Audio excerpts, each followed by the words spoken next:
Gracious Lord, as we gather for the Third Misa de Aguinaldo, we come before you with hearts full of gratitude and awe.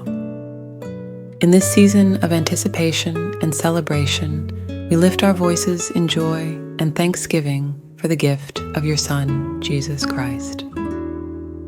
As we light the candles that symbolize hope, peace, and joy, may the radiance of your love illuminate our lives and those around us. Strengthen our faith as we await the birth of Jesus, the Emmanuel, God with us. Grant us the grace to be messengers of your love and bearers of good news to others.